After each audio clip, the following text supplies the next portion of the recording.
Well, hello and welcome everybody to the first Kirwan Biweekly Forum of 2021. My name is Kip Hawley. I'm a research associate here at the Kirwan Institute, and I am happy to welcome you all to our forum event. And we're very excited to be able to host this very important conversation about COVID-19, vaccinations, and marginalized communities. I am here to do a little bit of housekeeping. We're glad that you're able to take some time out of your day to join us. Please join us here every other Thursday again from 11 a.m. to 12:15 p.m. For our next forums. First, I'm going to just give a little bit of detail about this forum, and then I'm going to turn it over to Dr. Akira Barnett to go ahead and get us started. So out of caution during the pandemic, we've moved our forum to this online webinar format in order to promote public safety and make our forums more accessible. Just a few notes about this new format that we feel you should be aware of. First, everyone except the forum presenters and Kirwan staff members are muted in terms of audio and video, so don't worry about having to mute yourself or deal with any video settings. No one will be able to hear or see anyone except our speakers.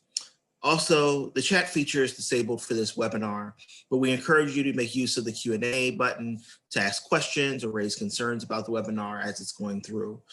Someone from Kirwan will be monitoring the Q&A and will help with any problems with the webinar and collect questions to ask the presenter when it comes to times for Q&A.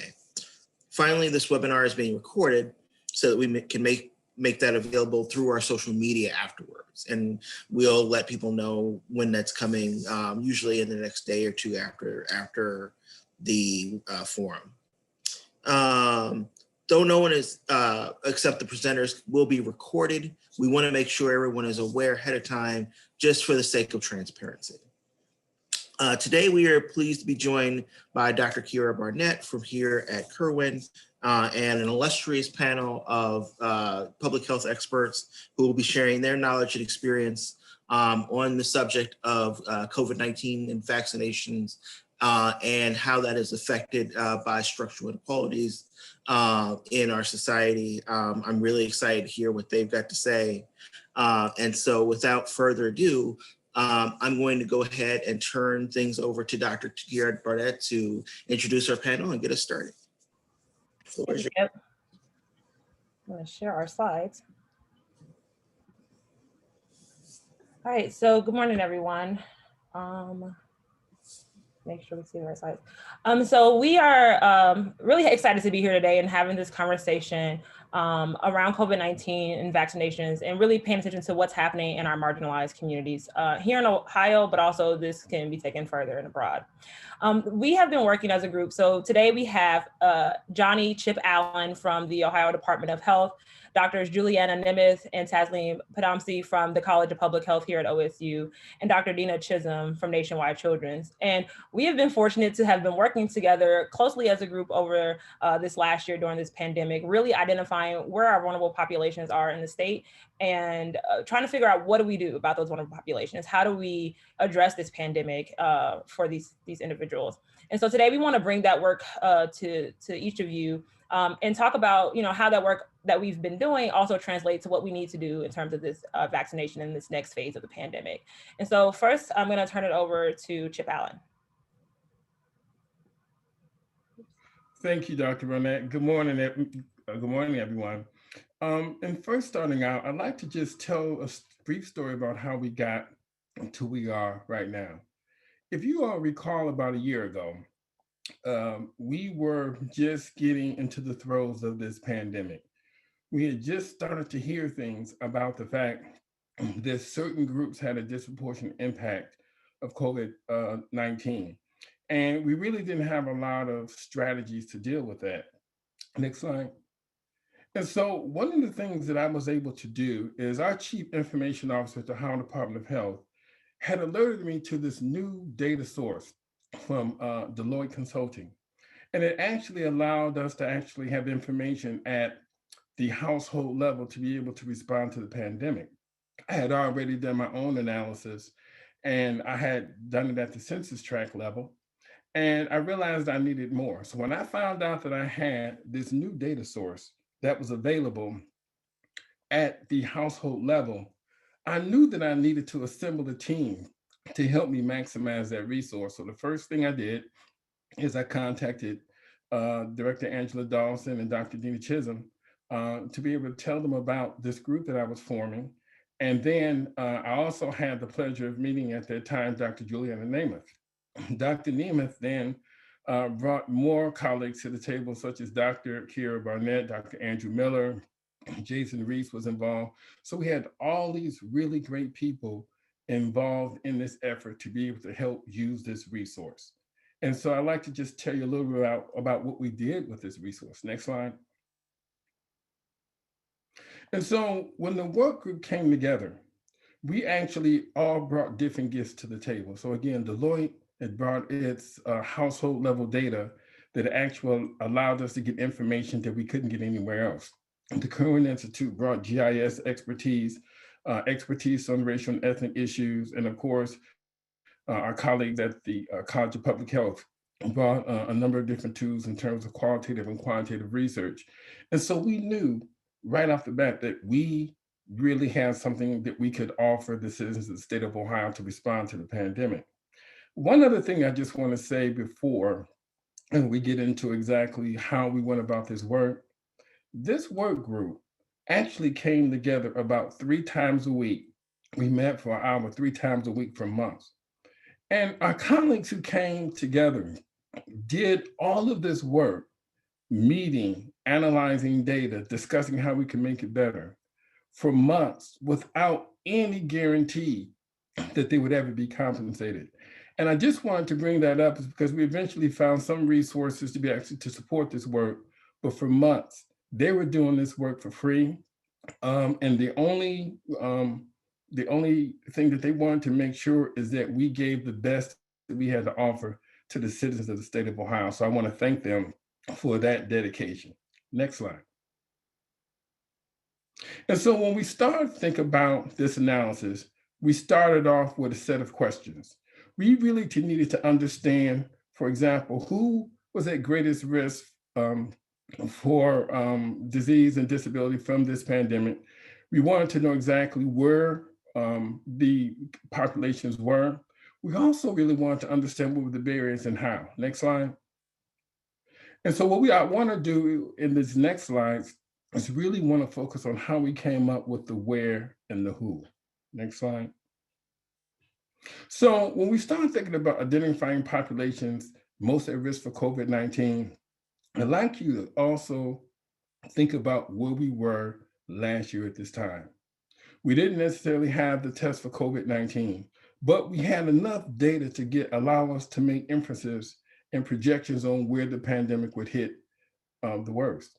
So we want to look at those populations that had pre-existing conditions for COVID-19.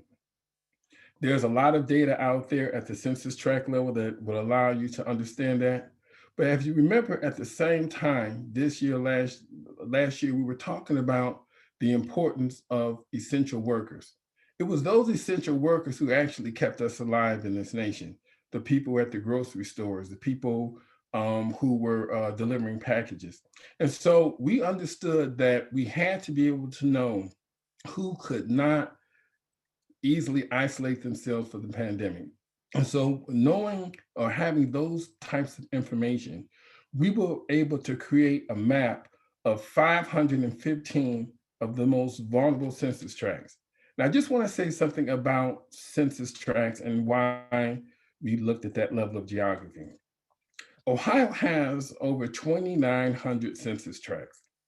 And the reason why we wanted to look at census tracts and not zip codes, most of us are used to dealing with data or looking at information at the zip code level. Zip codes are only really designed for the efficient delivery of mail. If you don't have any other geography to work with and you only have zip code data, that's okay. But census tracts are designed to be homogeneous. And so a census tract has anywhere from 1,500 people to 8,000 with the optimal size of 4,000. And so with our work group and with Dr. Andrew Miller's help, we were able to use our GIS technology and identified the 515 most vulnerable census tracts in the state of Ohio. Next slide. And so when we start looking at vulnerability, there are a lot of good tools out there that would allow us to help to do this work. For example, the CDC Social Vulnerability Index is a good tool. However, we needed something that went beyond the good work of the CDC Vulnerability Index, Social Vulnerability Index. And so we looked at the top 100 census tracts that actually had the highest rates, case rates of COVID-19. We want to look at those 515 vulnerable census tracts based on the inability to social distance and also those underlying conditions. And then we also actually had data from the Deloitte Partners Health 360 that allowed us to understand and identify households whose income was less than $20,000. The person or persons living there had at least one of those underlying conditions. And so with all of these three lenses, we were able to identify specific neighborhoods. Next slide. And so here you see one of the data that sets that we made available to our local partners. This is based on Cincinnati, the good, better, and best. I'll tell you why it's good. So if you look at that image on the far left, it actually allows us to understand based on those definitions of vulnerability. And you see those different hues of red. So the darker the shading of the census tract is in that, the darker the census tract, the greater the vulnerability. And when you start looking at that information, again, it's better than a county level view, it's better than a zip code view. And then you can see on the bottom that we're able to identify how many different vulnerable populations. However, when you're trying to actually reach target audiences, you really need to go a little deeper. So that middle image, in terms of that better image, it shows you the census tracts. And if you look at the legend, it shows you we have the ability to understand where different racial and ethnic minority groups are relative to the resources in their areas, grocery stores, pharmacies, and hospitals. But then we also heard from our local partners that when they were trying to do specific interventions, so for example, passing out PPE, or actually being able to understand where there are good locations for testing sites, we needed to give our local partners information that they can understand what streets that they need to go to. And so based on this data, we were able to give them these types of resources. Next slide. And one of the things that we were also really careful about is that we just didn't think about vulnerability in terms of racial and ethnic minority status. We know that there are a number of different counties in Appalachia, smaller cities that actually are dealing with COVID-19. And so from an equitable standpoint, we wanted to make sure that we were providing this information to our partners in the other areas of the state. And so this is the example of what we did for Holmes County. Next slide.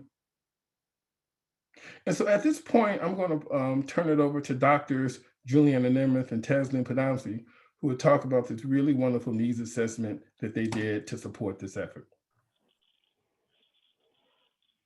Good morning. My name is Juliana Nemeth, and Dr. Podomsky will join us in just a minute. I'm going to get us started talking about the Ohio Needs Assessment. Next slide, please. So when we were working with the equity group at the Ohio Department of Health early on, we were identifying where and with whom we really needed to target COVID-19 response. However, what we know is that it's really important to make sure that we're doing the right things in terms of intervention that really meet the needs of the community. So we needed to answer these questions about what it is that we needed to do and how it is that we needed to approach targeted interventions for underserved communities in the state. So the purpose of the COVID-19 needs assessment, next slide, please. The needs assessment was really formed to identify the unique needs of Ohio's diverse populations at risk for disparities and accessing COVID-19 protective strategies and the foundations for long-term wellness. So based on the work that we did We really collected information from community members and leaders across the state, representing 6 priority populations. And from this information, we were able to make recommendations about how to equitably design, resource, and implement the CDC protective strategies to prevent disease spread and lay the foundations for long-term wellness, as well as what public health interventions needed to take place in order to reduce the disparate impact of COVID-19 across Ohio's diverse communities. Next slide, please.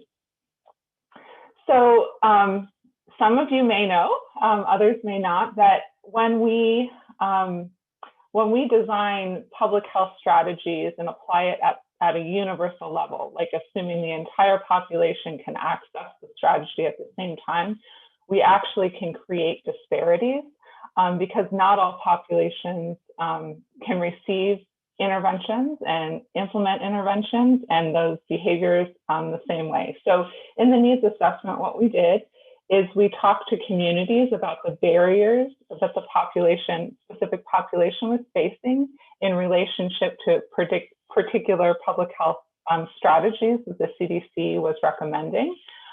We asked for specific cultural or situational concerns that needed to be considered in encouraging the public health practice in the population. We asked people for ideas about what could be done to help members of the population access the encouraged practice, and also stories that demonstrated how the encouraged public health practice has impacted members of the community already. In addition, we also asked about community strengths that could be built upon in terms of interventions, as well as we asked for people to share names and contact information for trusted sources of health information, clinical providers, and community resources. So we talked to 363 stakeholders. Actually, they filled out online surveys for us, representing these 6 populations that you see mentioned here. And fortunately for me, Dr. Taslim Padamsi was willing to come on and help develop our analysis plan and take us through figuring out how it is that we could come upon recommendations in order to address the how and the what that I mentioned earlier. Next slide, please. I'll turn it over to you.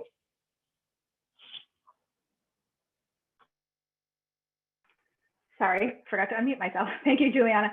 I'm Taslim Padamsi. I'm a colleague of Juliana Nemitz at the College of Public Health at Ohio State, as she mentioned, and also co-leader with her of the COVID-19 and vulnerable populations work group that is ongoing. So we wanted to just give you a little preview of what is in that needs assessment report that we generated from all of the data that Juliana just discussed. And I want to point you to this link. I think that one of our facilitators will also put it in the chat so that you can use it. This is where we have posted for the public the entire needs assessment report. You will also see that it is divided up there into some of the sections I'm going to sort of tell you about, but hopefully whatever community, population concern you represent and want to try to make an impact on, we've sort of parsed out the sections. The entire report is rather long. So if you're wanting to just read the section that's relevant to you or print out something, you can use the subsections, and they're all at this same website. I also want to direct your attention to a particular part of the report, which is called Table 1, which is important because this is where you can figure out exactly what you can do. So we've made we've talked a lot in the report, talks about barriers for different populations. It talks about solutions to those barriers to access COVID-19 protections of all kinds. And it talks about overall recommendations. And then in Table 1, we really break out by who you are when you're looking at the report, what you specifically could do. So if you are a legislator, if you are a public health worker in a local agency, if you work in social services or an ethnic organization, all of those are categories that are there for you to look at sort of how you could address things yourself. Next slide. So the needs assessment report includes clickable tables of contents where you can find your way into the sections that you want to read about. This is a preview of one of the sort of tables of contents within the report, the sort of mini tables of contents. In the findings section, there's a long portion of the report that is customized for each of the populations that we studied. So as you can see here on the left, there are separate sections for Black and African American communities, Latino, Hispanic, Asian and Asian American, immigrant and refugee, rural communities, and people with disabilities in Ohio. And then there's a small section on some of the other respondents who we also got data from. For each of those groups, the needs assessment covers kind of a background section of how these groups are living in Ohio and some history and culture as it's relevant to COVID-19. This information is probably really useful for grant writing or for readers that are not particularly used to talking about a particular population, but maybe not so useful if you're working in, say, a community-based organization with this population every day. You're not going to need that information. The findings from the analysis of the respondents' data are really the core of this material, and those sections include quotes from our actual respondents, as well as analysis overall of what they told us about the barriers to using each COVID-19 protection and how to solve them for their population. And then the final recommendations are informed by those respondents and also by experts who we convened in each of these 6 populations to kind of read our analysis and make sure that we really were understanding things and interpreting things correctly and providing the proper context so that they could be understood by our readers. On the right, what you see is just an example of what one of the background sections, the types of information that are provided in one of the background sections. This is from the Asian and Asian American community section. Next slide. The other component of the findings section of the needs assessment report is, instead of going by population, it moves through each COVID-19 protective strategy that's recommended by the CDC, and it talks about the barriers to using this strategy that we learned from our community participants, and then the solutions that they have recommended, and it identifies which groups of participants find those barriers and solutions to be most relevant. There's an example there on the right from the testing section of what one of those descriptions of sort of summary data about the barriers looks like. Next slide. So there are a lot of findings in the needs assessment, and I don't want to walk you through everything, but I do want to give you a high-level overview of the most important sort of 2 things to think about. Next slide. So the first is our top-level needs assessment recommendations. There are 8 of them, and these are our rolled-up, most important big-picture recommendations that were assembled from the many thousands of pieces of data that we had from our 363 participants and integrated. So I will say that we did not intend to come up with top-level rolled-up recommendations like this. We intended to come up with recommendations for each population group and recommendations to deal with barriers to each COVID-19 protective strategy. In the end, these other recommendations really emerged from the data, and they were, this is a result of our community participants telling us the same things over and over again. These are the kinds of recommendations we need to implement in order to help all populations that were studied access all COVID-19 protections in their communities and families. So I'm just going to walk through them very briefly here. So the first one, and it's first for a reason, is to center the COVID-19 response in the organizations and cultures of local communities. This is critical.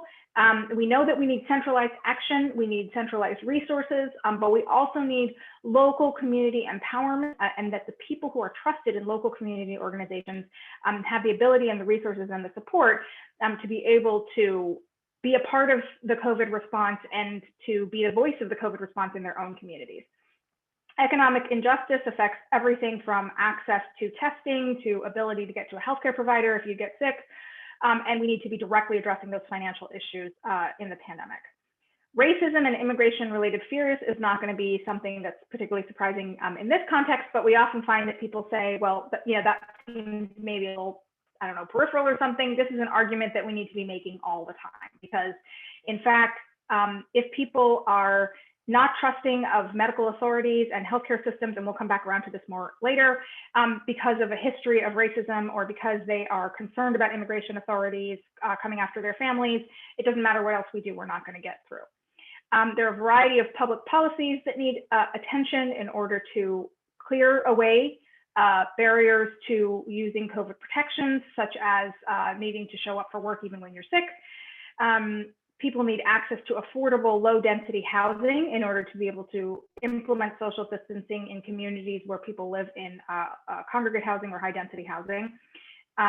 Public and shared transportation services are essential in order for people to be able to access things like testing and vaccines and healthcare. COVID-related education is just not where it needs to be, kind of all over the place with respect to every issue. And language and communication barriers are really impeding people's ability to use the information that is available, and that needs to be overcome. Next slide. So that's kind of the preview of what needs to be done. And then, of course, we wanted to know how it needs to be done. And this is just an overview. But basically, what it's going to take is a multi-sectoral, multi-level approach that is centered in the communities where our vulnerable communities live, our vulnerable populations live, and in the organizations and leaders who people trust. So what you see on the right here is a figure from the needs assessment that demonstrates how existing centers of community, which could be anything from a church to a barbershop, a community center, an ethnic grocery, how those centers of community that already exist and are already trusted can transform themselves with additional information and resources and support into centers of COVID response for their own communities. That also is going to involve ramping up a bunch of resources for and through those local communities, including probably community health worker capacity, and in order to be able to work at the local level to address barriers and solutions, and teams who really are ready to work collaboratively to build impact around equity and justice. Next slide. So we're going to come back around to some needs assessment stuff at the end, but I just wanted to leave you before I turn this over to the next presenter with some websites that you can go to. That's again the link for the main complete need assessment report and all the components. The executive summary has been translated into Spanish, Arabic, Somali, and simplified Chinese. And there's an email address there if you would like to reach us to ask any questions about the need assessment or get any help in using it. And I believe I am now turning it over to Dr. Dina Chisholm.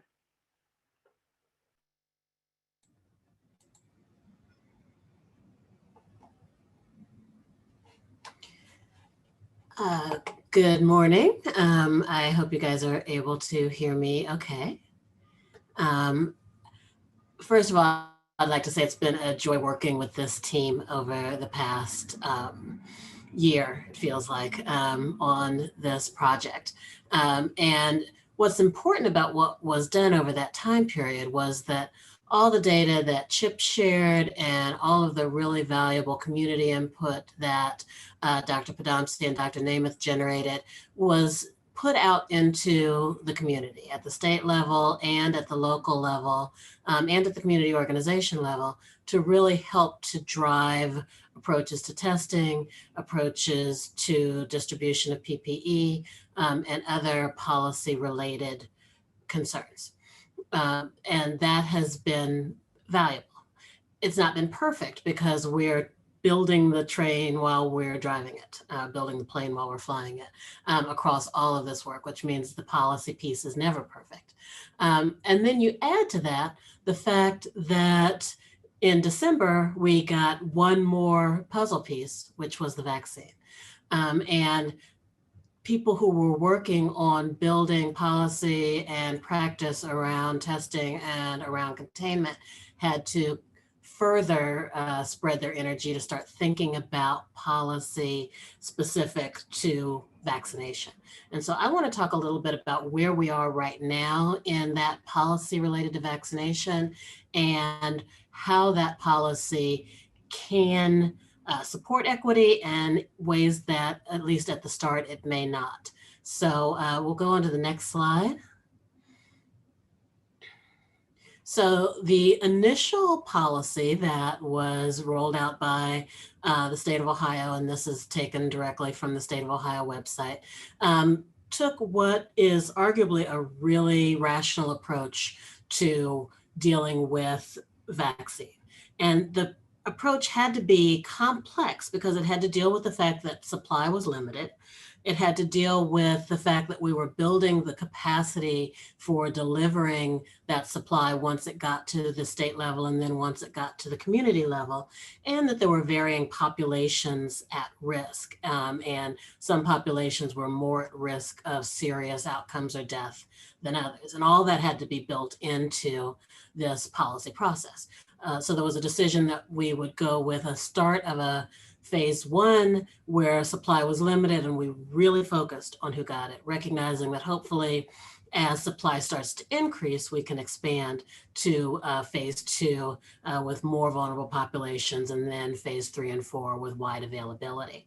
But right now we're still in phase 1. So next slide.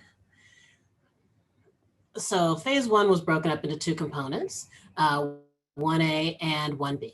So 1A really focuses on people who are at the most high risk of negative outcomes or people who are at the highest risk of exposure on a regular basis because of their roles in society. So it really started with healthcare workers and personnel, people in nursing homes, both residents and staff, psychiatric hospitals. So these were really based on what people did or some very specific risk categories. And that phase is in the process of closing out so that we can turn attentions to phase 1B, which is the next slide.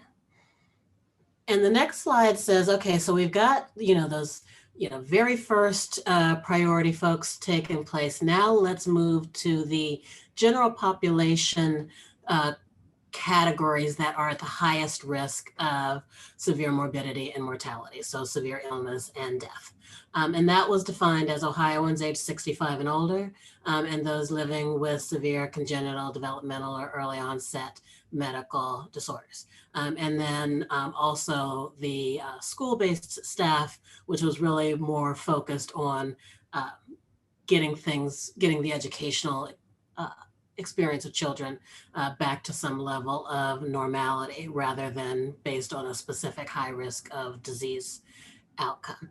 So this is where we are now. And on the face of it, if I just show you this slide and say the people who are most likely to die are 65 and older or those with severe conditions, so it makes sense that those are the people who are in our first phase, that on the face of it sounds neutral.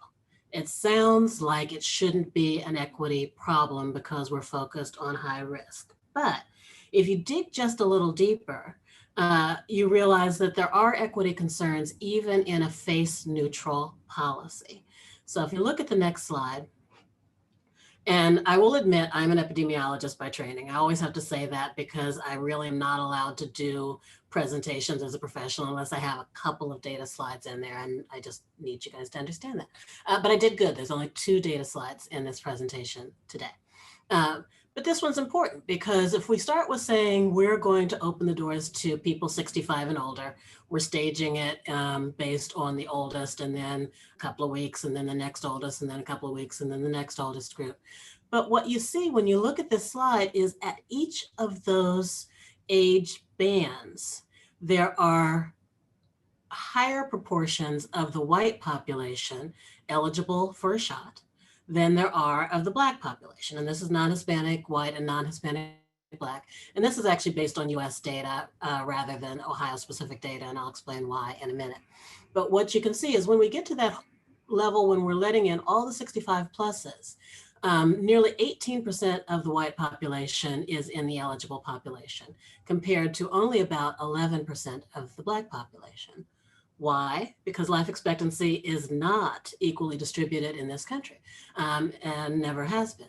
And those differentials in life expectancy are underwritten by all of the other health disparities that we see in our society and all of the other social disparities in poverty and access to care and exposures to violence that cut lives short earlier.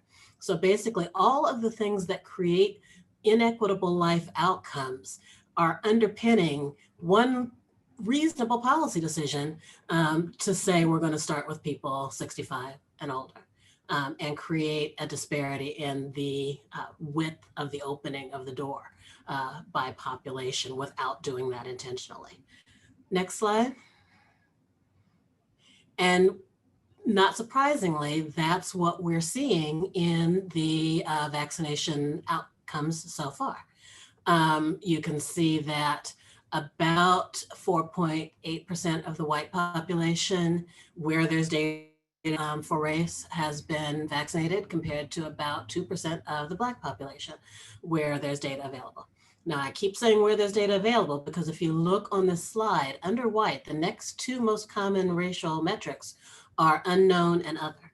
This is a whole separate set of concerns about data quality and data completeness to allow us to understand equity in our vaccination models. But where the data is available, what we're seeing is the outcome is perfectly consistent with the way the policy is designed, which is differential vaccine accessibility.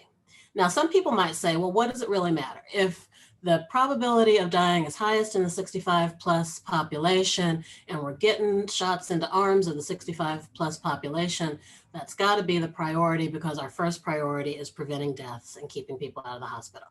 That is a perfectly reasonable response.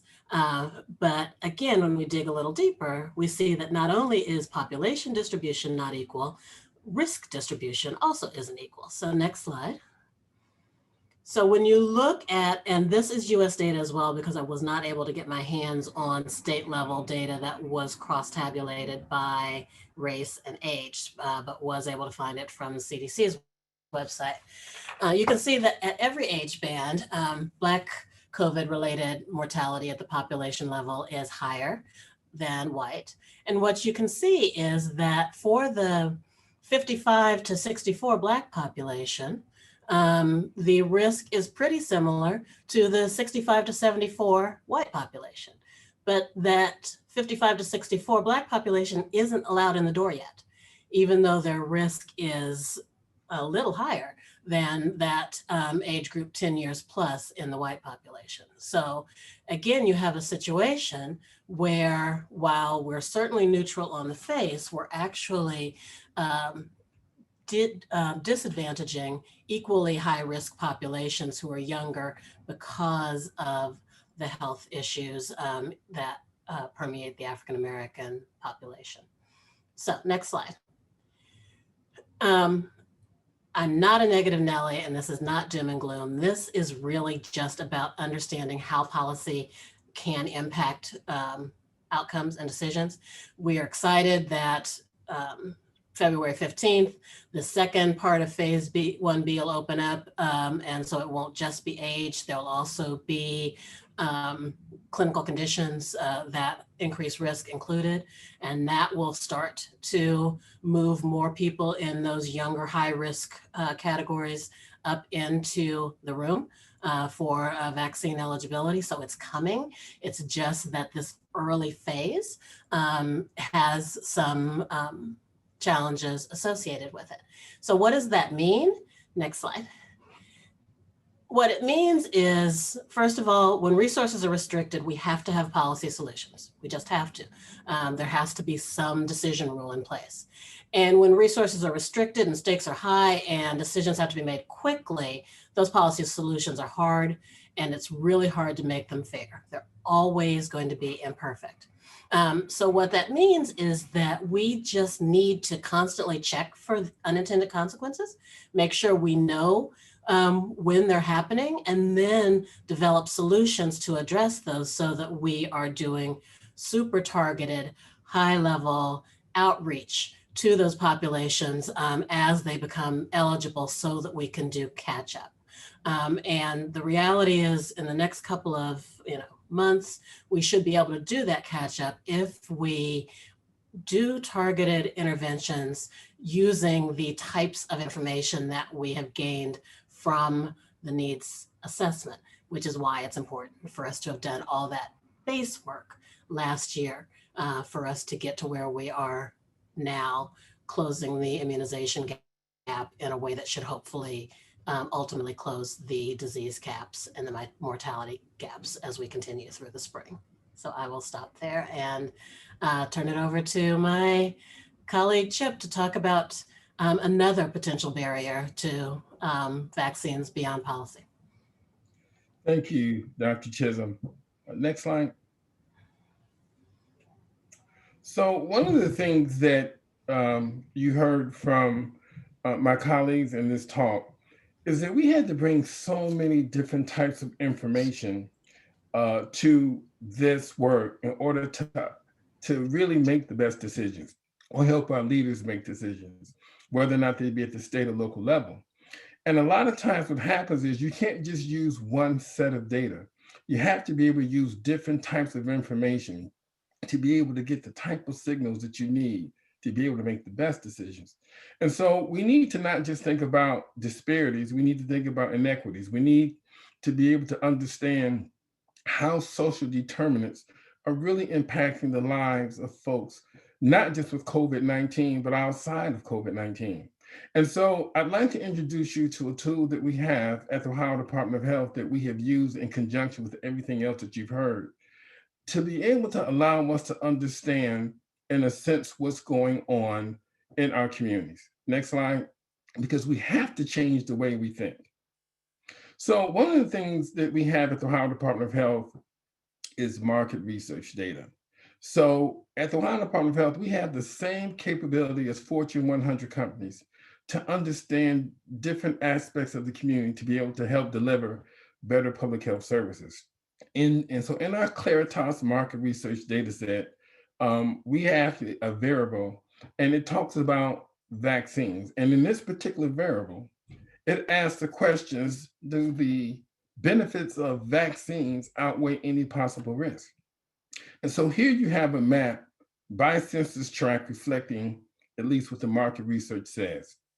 And so those areas that you see that are highlighted in that like red and orange color, those census tract, that means that those neighborhoods, the people in those neighborhoods believe that the benefits of vaccines outweigh the possible risks. Keep in mind, this is before we even knew about COVID-19, right? And so the areas that are outlined in blue mean that they necessarily don't agree with that statement. And so in other words, they're not really feeling, the benefits of vaccines. We believe that this is a very good proxy measure for vaccine hesitancy. And the reason why this is important, those numbers are not, this is what's called a market potential index. And basically, an index of 100, a score of 100 means the population is no more or likely to believe or do a particular behavior. It's average. If that number is below 100, that means they're less likely to do behavior, and then the opposite is if it is over 100. And so if you look at this map of the state of Ohio, particularly in the southeastern portion, and I'm going to talk about the cities in just a moment, the larger cities, we have large numbers of communities or areas who do not believe in the potential benefits of the vaccine. And so what does this mean when we have to communicate messages about vaccines, their effectiveness, or what they can do for folks? It is this type of information coupled with everything else that you heard that allow us to be able to help communities at their best. Next slide, please. Here is that same data projected to Cuyahoga County. And I want to just talk a little bit about this is because we can really do this type of analysis for any county in the state of Ohio.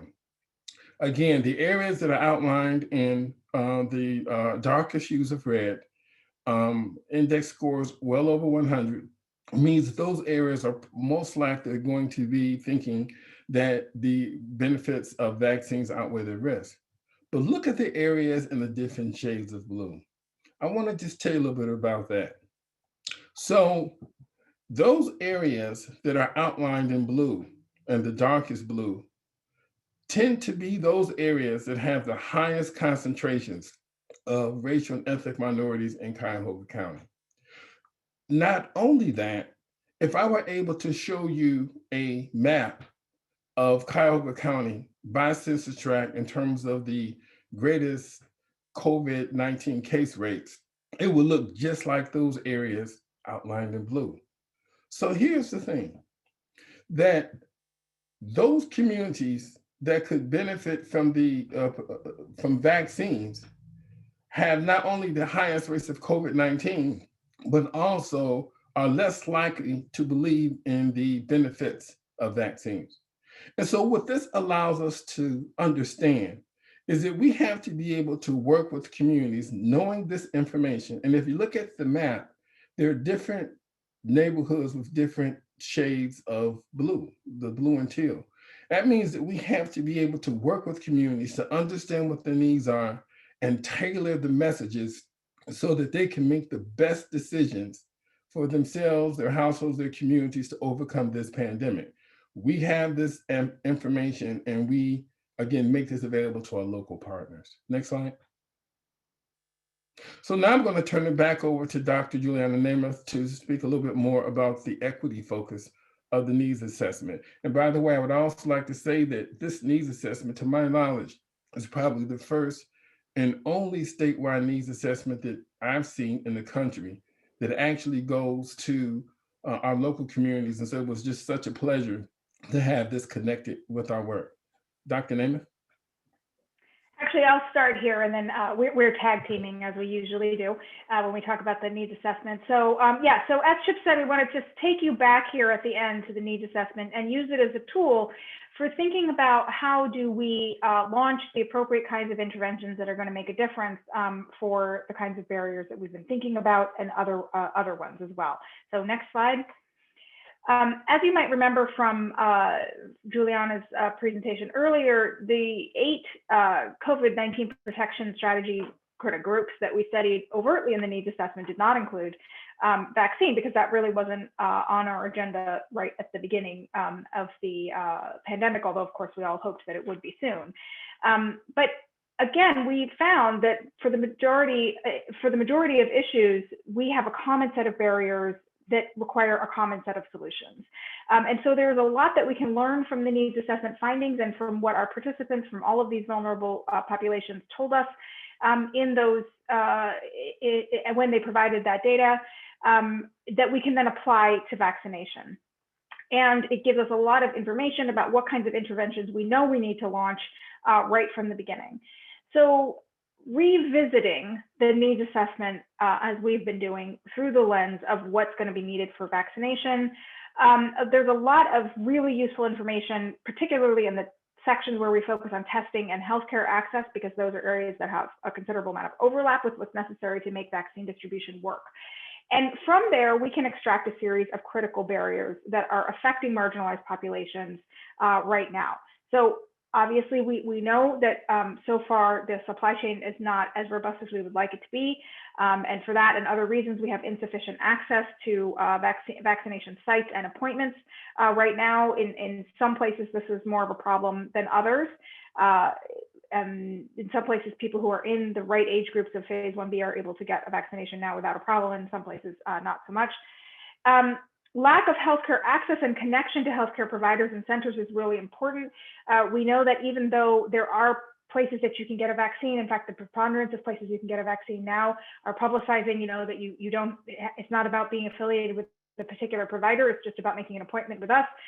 People are still concerned about that. And we're hearing that all over communities, that people are still concerned that their healthcare provider might not have the vaccine, or that they don't have a healthcare provider to give it to them. People are concerned about the cost of vaccination. Everything in American healthcare costs money, and people are concerned that the vaccine is going to cost them money they cannot afford, or that they will not be eligible to get it at whatever site they might want to go to. Lack of transportation is a serious issue, particularly when we launch mass vaccination sites, where we're expecting to deliver a lot of vaccines to a lot of people through a centralized site. And we have communities who are disproportionately unable to transport themselves through personal means of transport. We need to make sure that we have public mechanisms set up to resolve those problems. We know there's a lack of information out there about vaccines, particularly about how they were developed, whether they're effective, and whether they are safe. There's a variety of other issues as well, but these things are percolating around. There's a lot of efforts going on to try to percolate an equal amount of information at this point to try to fill this gap.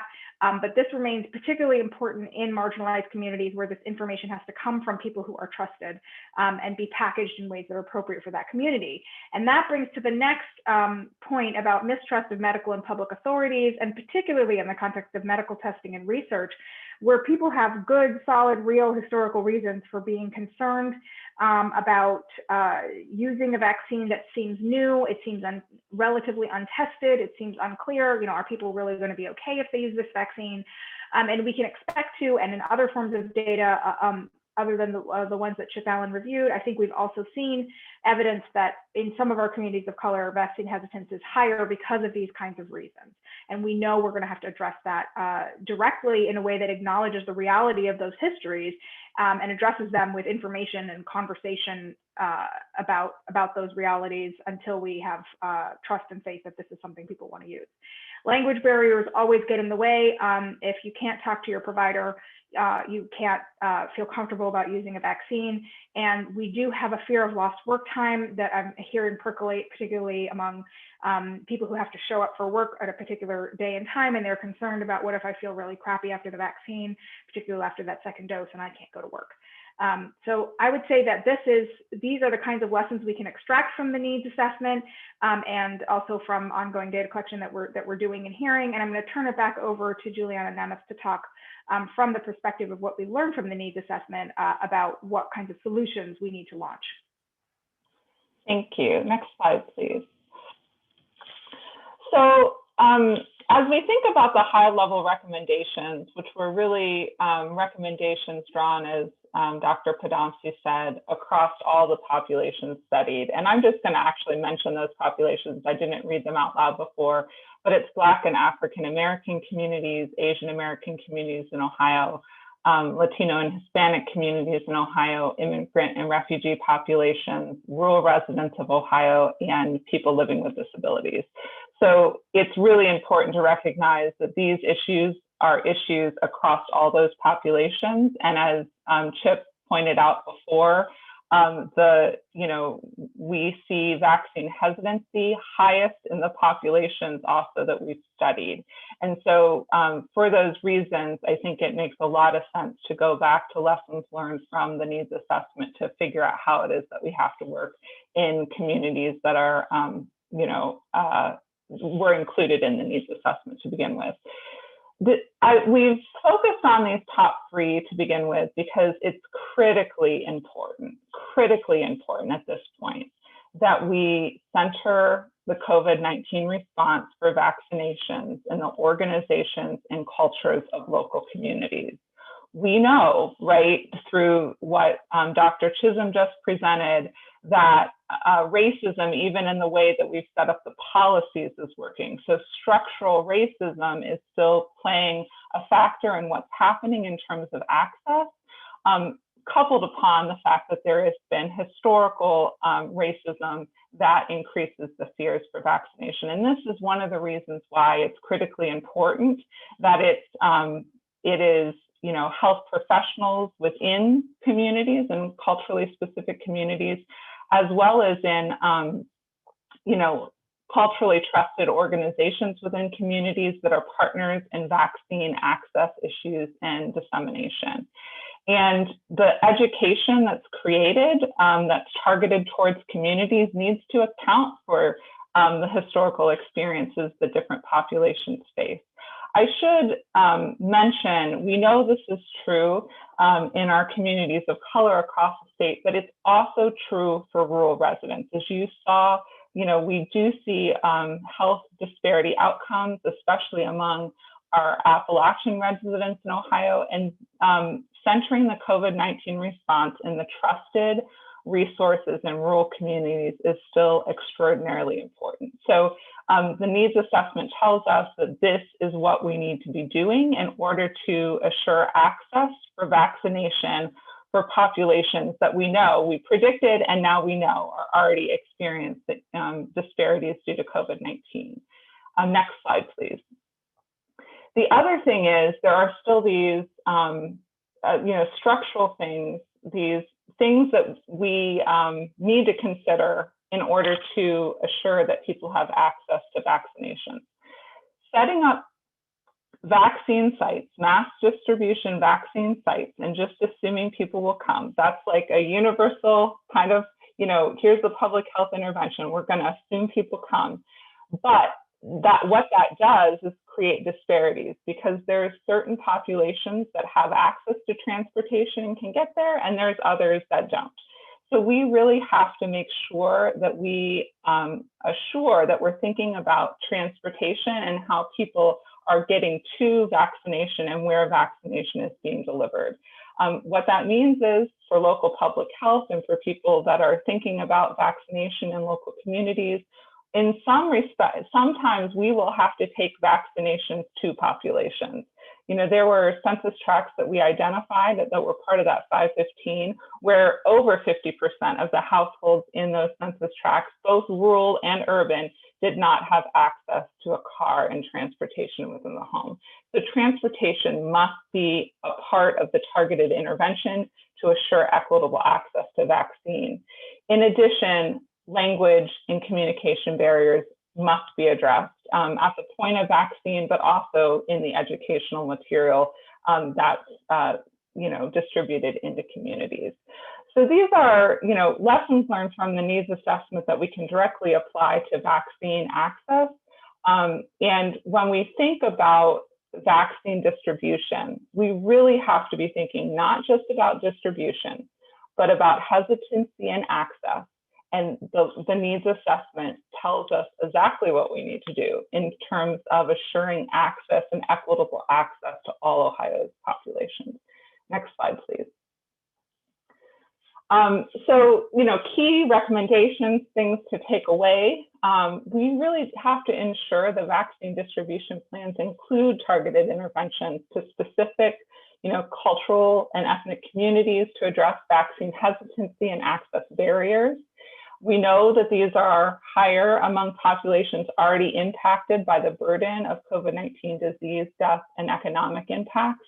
And so we have to work to assure that our vaccination rates mirror the kind of burden of disease and death in communities. And so we have to not take a race-lined approach to vaccine distribution, for instance. We really do have to consider how it is that we assure specific populations can access these, and that means we have to target our interventions to these communities. In addition, the last two recommendations here really zoom back out to the policy level that Dr. Chisholm was talking about a little bit earlier. So we must anticipate and monitor policy decisions about COVID-19 for racial equity implications. This is going to take collective advocacy. It is certainly already ongoing. I know that many of the people on this call are already doing this. We need to keep doing it, and we need more of it. We have seen multiple examples of the places where policy decisions are not being made in a way that that protects against those equity implications or negative equity implications, including the age-based distribution plan that Dr. Chisholm was talking about, which creates a racial inequity. And also there's an issue that's been coming up just in the last week that we're working on responding to now, about the fact that the vaccination access has been closed to Group 1A individuals as Group 1B has opened. This is not a decision that all states have made. We have made it here in Ohio, and I'm sure that the racial equity implications were not considered when it was being made, but it does have equity implications. Among others, we know that if vaccine hesitancy is higher in people of color, and vaccine hesitancy has been a problem in healthcare workers, we now have more unvaccinated healthcare workers who were offered a vaccine in 1A but did not get it and can no longer get it as of now. That is more affecting people of color and going to have knock-on effects into their communities when they go and try to talk about the vaccine in their communities than among white providers. So this is just another example of the kind of ways in which watching policy as it unfolds and its implications is really going to be necessary. And that brings me to the third point, which is also mentioned in that table 1 that I alluded to earlier from the needs assessment, which is that we really need to take an equity in all policies approach at the national, state, and local level. What does that mean? It means somebody needs to be there in all of those decision-making bodies to be thinking about equity issues. Somebody who is trained, somebody who knows how to do that, and somebody who can watch policymaking conversations through that lens and ask themselves, what are the equity related impacts of this kind of decision if we make it? This is probably not happening now. And if it were, it would put us in a more proactive position instead of the relatively reactive position we find ourselves in now, where, there are multiple situations where we have to sort of respond to policy after it's been made because that equity lens wasn't folded in from the beginning. So on that note, I'm going to turn it back over to Dr. Barnett, who I believe is going to facilitate our Q&A session.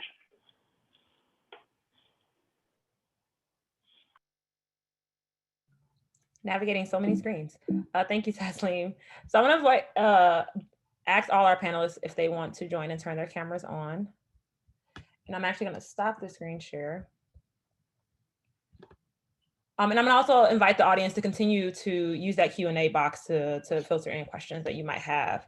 So the first question I wanna start off with is something that I know that internally we've been discussing. And so it's great that our audience brings this up.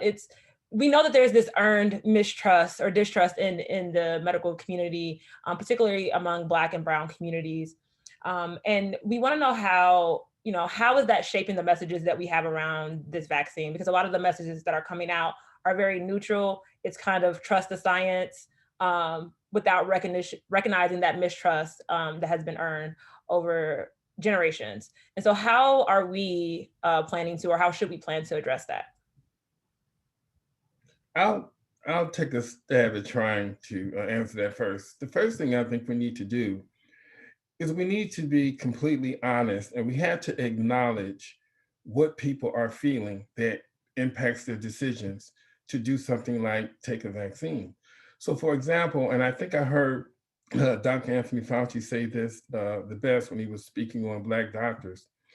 Someone asked a question about vaccine hesitancy and the effectiveness of hesitancy. And one of the things that Dr. Fauci said that I haven't really heard a lot in Ohio is that before we can start talking about the vaccine, we need to really acknowledge why vulnerable populations, particularly people of color, don't trust the government.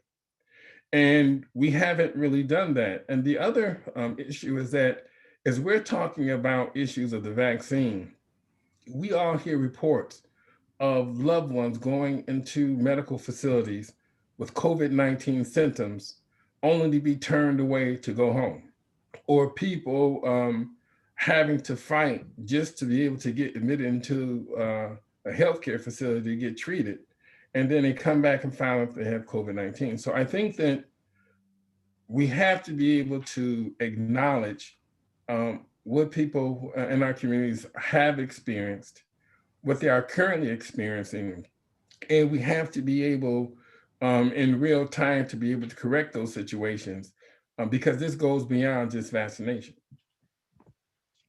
And I just wanted to add to that, mainstream media messages are never going to address this concern. They're always going to be largely neutral. They're always going to be palatable to the powers that be. To really have those hard conversations, they're going to be messages delivered within the population by people who are trusted in the population through media channels that are trusted. And for us to ever think that these public service announcements on TV are going to really allay those kind of concerns, they can't. It's going to take that kind of ground roots partnerships with organizations like the NMA and the Black Nurses Society and NPHC organizations and others who are able to get out on the street and share those messages, because the general media is not trusted and sometimes not trustworthy when it comes to these messages. Yeah, I just like to add 2 points. I think this is all spot on. I think in addition to acknowledging these realities and the need to have customized messaging that speaks to them through the right sources, we need to think about asking the members of these communities, what else do you need to hear? Because clearly, we know that community members need to hear that this mistrust is there, that it is earned, that that is understood and respected. But there's more, right? People need to then move past that conversation to the actual information, and what kind of information do they want? How do they want to package, and what messages do they want to hear it from?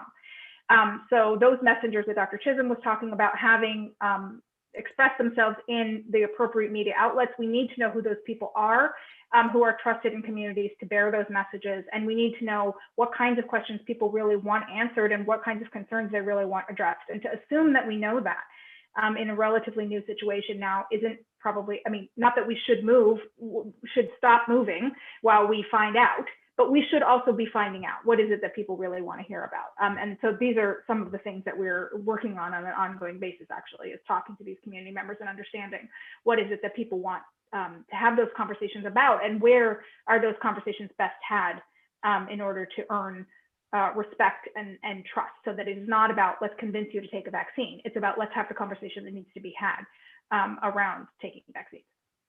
Absolutely. And I'll add to that too, Taslim, that I think that we also have to think about how can we have those conversations about what they need to know about the vaccine, but also how can we simultaneously have conversations about what other needs do they have? Because I think a lot of the hesitation is, well, our community has been suffering from X, Y, and Z for generations. No one has cared. So why are you now pushing this vaccine on our community? And so we have to also have those conversations where we're saying, hey, we recognize that this is a problem and it's been a problem. We want to address that too. So we have to kind of do both things at the same time, addressing all of the needs, which sounds like a lot. And I know we got to start somewhere, but we have to also acknowledge that we're willing to continue to work with them past this pandemic.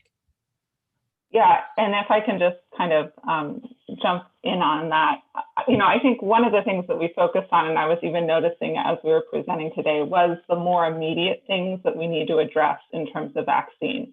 But I think the other thing that's clearly represented in the needs assessment, and when you talk to community members, is exactly what Dr. Barnett has just said here. And that is, there are structural inequities. We have to deal directly with racism. We have to deal directly with the way in which, the poor disinvestment in communities, has impacted the infrastructure of communities and the social conditions in which people are living on a day-to-day basis before we ever got to the pandemic. So there is kind of a two-leveled approach to what needs to happen. Hopefully, if we are able to implement and work through trusted sources of community on the immediate, that those networks that we're developing can also be networks that can be leveraged for further work on the structural inequity issues that we know we must address. And so, it's a immediate but also a long view in terms of what has to be done in order to address equity among all. So another question we have are, this is a great presentation, a lot of information that's really great. And so what are the plans to share this information at the community level and with the state and local governments and trusted media partners? Chip, maybe you can talk a little bit more about how we've shared some of that data with our local public health partners already.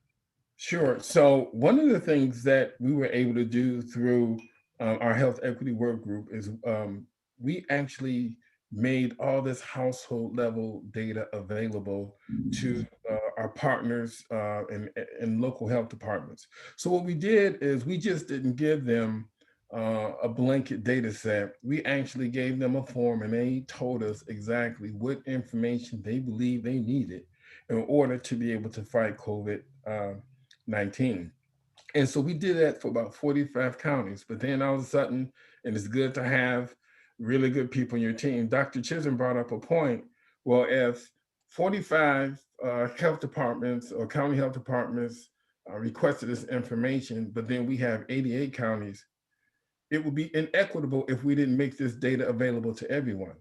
And so we actually then had our contractors, with the help of the team, create even though if a health department did not request that information, we actually created a subset of data for them in the manner that we did for those customized reports.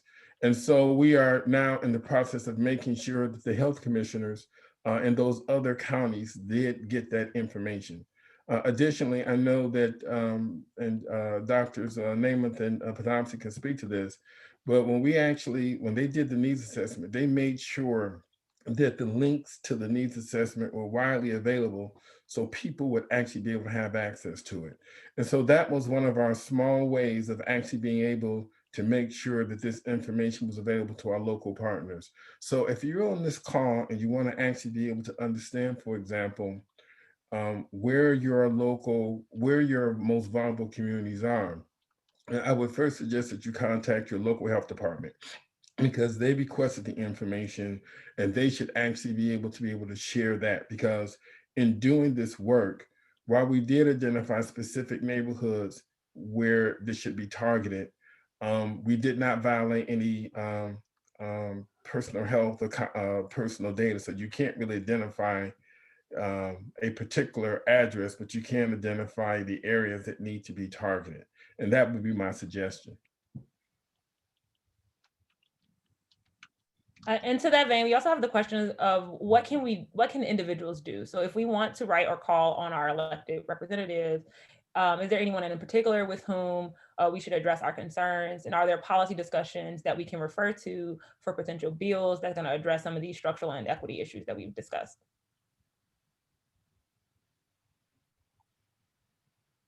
Well, I'll start. I mean, I work in government, but as a private citizen, I would say the first person you should contact is your local or your state representative or your state senator, and voice the concerns that you may have with them, and encourage them to actually be able to contact those individuals in government to be able to make sure that your concerns are actually raised. Because the public doesn't work for us. We as public servants work for the community and work for the population. And so that would be my first recommendation, is to go to your state senator or your state representative and make your concerns known. I'm really glad this question was asked. And, as a public health professor, I'm thinking about how it is that we can maybe develop policy briefs or something and put them in places that are accessible to the community, that directly address these issues from an equity issue that people would potentially have access to. So that hasn't been created yet, but I could see something like that being a very valuable resource to people in the community with direct information about how it is, who it is that they could speak to, and how it is that they could direct those concerns using scientific evidence to really make the case for the policy changes that need to take place. So I'm just putting that out there into the universe. You can hold me accountable.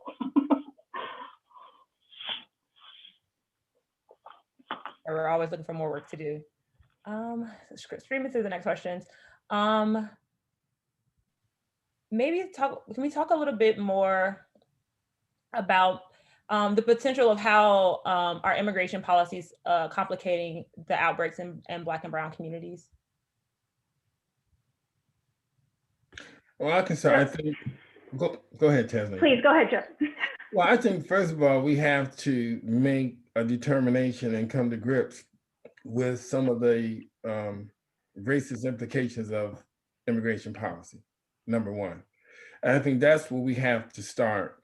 And the other thing we have to ask ourselves is whether and what are based on the policy and how it could advantage or disadvantage, for example, immigration policy. How does that then translate into public health realities and public health challenges? And I think that we have to be really careful, because when we talk about policy issues, we have to be able to make the decision about whether or not our policy issues are public health related, or is there some underlying political issue that has really bad implications based on what we understand public health science to be. And I'm not sure that we actually have seen that enough. I mean, even at the national level over months, we've seen issues that when we think about policy, I'm thinking about immigration policy, and I think about the fact, for example, that we have a large number of we have a large migrant community in the state of Ohio who is vital to our agricultural stability. And if our immigration policy is not correct, that is equitable on its face, we might be creating a situation where we're endangering our food supply because of the policies that we have. Yeah. I'll add that I think one of the critical errors that we make is in assuming that we can separate immigration policy from the rest of the policy decisions that we're making and their implications. And I think it's an easy out to say that's immigration policy, it's not health policy, so we don't have to address it. But we know from talking to those migrant communities in the needs assessment that it is, and also from a plethora of other evidence in health disparities research, that it is by no means a separate issue for people who are either undocumented themselves or a much broader population of people who know someone who's undocumented or who lives in a community in which there's sort of the reputation that undocumented people live here, whether they do or not. For those people, all of those people, that threat of ICE, of immigration authority, of the police coming to your door translates directly into your ability to talk to a contact, or your willingness to talk to a contact tracer, to show up at a testing site, to show up at a vaccine site, to come to healthcare. All of these things are being directly impeded every day for huge populations of people who are worried about that because they've seen it happen in their communities and they've heard about it from friends and neighbors happening. And so stories that we hear about, you know, people being temporarily separated from their children, even though there was actually no undocumented person in the situation at all, because immigration authorities were thinking about it, those stories, and which are coming from a real place, have huge, you know, tentacles into all of people's health-related decisions. So we can't be ignoring immigration policy in the health space. In fact, we need for health policy to be explicitly divorced from immigration policy. We need for people to be able to be told truthfully that going to a doctor, getting a vaccine, getting a test does not expose you to any immigration effects, and that your data cannot be shared with any legal authority. And we need that to be true before we can tell people that that's true. Absolutely. So I'm looking at the time here. So it's 12:20. And so I want to close by kind of offering each of our panelists a moment to kind of like final thoughts. Like, what do you want our audience to take away from our conversation today? I think we've definitely given them some great things to consider and to think about, especially around this equity within this pandemic. But what are some final thoughts each of you have?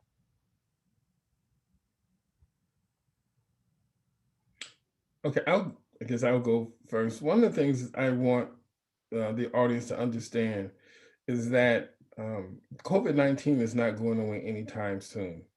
And it really has eliminated a lot of inequities and challenges that we've had that are longstanding that we need to address. And the thing that we haven't really begun to address is the aftermath of COVID-19. So I would say that please take it upon yourselves to contact your representatives, your local health department leaders, your local leaders, anyone who has influence, and to be able to tell them what you need. And as it relates to state government, as it relates to what we do at the state level, please keep in mind that we need to hear your concerns, that we are public servants, we work for you, and it's our ability to protect you, but also realize that we don't do things, we're not perfect, and we need your voice from the community to make sure that we stay on an equitable track, because sometimes we do get off track and we need your help to really to move forward with this pandemic in a positive way.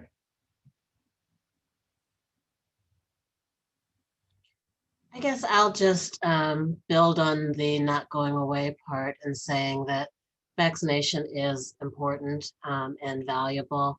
but in the near term, it doesn't change anything. Expectations around masking and social distancing will stay in place for the foreseeable future, even as we start to lift some of the restrictions that we've had over the past few months. We are learning as we go. Like I said, we're building the plane as we're flying. We don't know exactly how much and how long the immunity you're getting from the vaccination is. We don't know how much or how long the immunity you're getting when you have the virus and recover from it. There's a lot of things we're still learning. And so what's going to be important is to keep listening to trusted sources, keep learning as you go, keep following recommendations, because that's the only way we're going to put a cap on this. And then also to recognize that it may not disappear ever. And so we may have some changes that are going to be in place for the long haul, and figuring out what those are and how we implement those in a way that does not have unintended inequitable outcomes is going to be the next big hurdle. And I guess I'll leave on the fact that I think as we're moving through this together, I think it's really important to recognize that we really all have a role. And, you know, it might seem overwhelming, you know, big picture overwhelming, but there are things that each of us can do in our respective communities and circles, you know, to address directly what has to be addressed in order to assure access to COVID-19 protections for all, but also to address structural racism and the structural issues that have led to the disparities and the disparate burden in the outcomes we've seen. So I direct people back to the table one that Dr. Badamsi mentioned in our needs assessment, which is available online, because we really have tried to break it down into small doable things, no matter where you're positioned, if you're in government, if you're in a local community, where you can take action. So I just encourage people, I know you're here today because of your concerns over these issues, and we all, you know, continue to have a role to play in equity and moving forward from COVID-19. All my colleagues very well said. I will end on the note that, as always, inequitable outcomes in a pandemic are the result of policy choices that we make along the way, and ones that we made in the past. And that, so I guess, what does that mean? It means that the pandemic, when we have inequitable outcomes in infections and hospitalizations and deaths, this is a reflection of a pandemic that is not in control. When it's not in control for marginalized populations, it's not in control in the society in general. And so it is really a question of addressing the communities that we care about and are addressing and want to put our energies into, but also understanding that those impacts are necessary in order to alleviate the pandemic overall. And I think, you know, in terms of us all having a role, continuing to talk about continue to talk about that in our communities, in our public spaces, you know, these call-in radio shows that want to know what you think about COVID, and talking to our legislators and so on.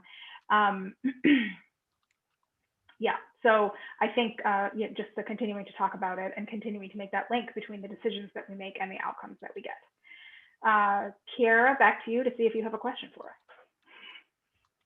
Yeah, I think the final question that we have that we were asked is kind of what is our personal decision on if we are ourselves going to get the vaccine? We can go in reverse order, maybe. I am going to get the vaccine when it's available to me. I have done some research on what is the current state of the science, and I feel that the benefits far outweigh the risk at this moment to myself and my community.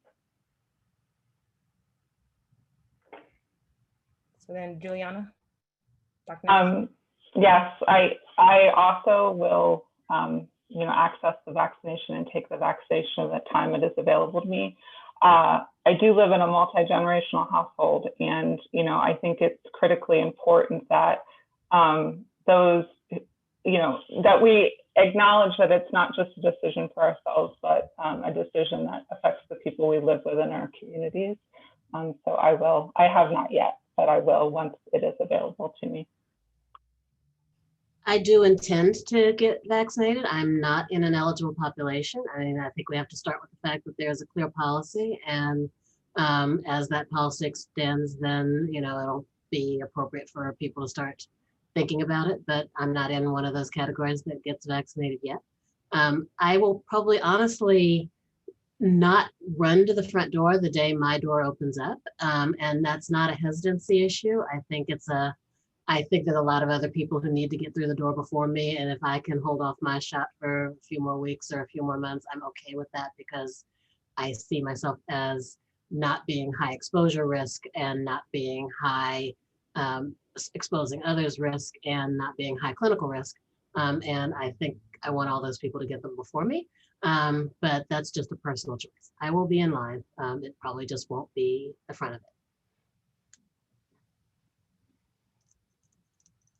And so I too have decided that I will take the vaccine when it is my turn. I also realize, because one of the things that tends to happen when we do these talks is sometimes this question is a litmus test to see, you know, how committed we may be to the message. And I think it's a fair question. I think it's a good question. I do plan on taking it. And when the question is posed to me of what do I suggest others do, I say it's really a personal choice, as it is for me, but you have to make a decision that you feel is in the best interest of your family and community. And so, but that would be my response. Awesome. And I would say for me personally, I'm also in line with what Dr. Chisholm said, that I am planning to take the vaccine, but I will not probably be in the first in line when it becomes my time to take it. And that I'm still constantly researching and having conversations with folks that I know that work in the medical field. I recognize I'm privileged to have access to folks who can share some of that information and some of that insights and answer some of the questions that I have. And so I do intend to take it, but I'm still learning and getting some questions that I have asked. Awesome. And with that, I'm going to turn it over to Chip, my colleague Kip Hawley, who's going to close us out. I want to thank each of our panelists and everyone in our audience for attending today and staying with us. Fantastic. Yes, I too would like to thank you, Dr. Barnett, and you, all the panelists, for sharing all of your knowledge and experience on this topic with our audience. I mean, this has just been a wonderfully informative forum. A lot of great questions, a lot of great comments in the Q&A as well. I'm so sorry that we could not get to all of them, but this is definitely a conversation that, you know, should continue beyond this. This is one of the great things about this forum, is it's a chance for us to be a springboard to some of these other conversations that may be going on outside of us. So hopefully we've sort of helped to continue that momentum in that way around these particular topics. Just as a note, I believe we're going to be able to share a PDF of the slides as well as the recording. And so we will find a way to get that to people, most likely through our social media sites. So keep a lookout for that. I want to thank everybody for attending and taking time out of your day to attend this forum, along with the panelists. Please join us again in another 2 weeks for our next forum. We'll have information coming out about that pretty soon. Otherwise, I hope everybody has a good and safe rest of the weekend. And thank you all. Thank you.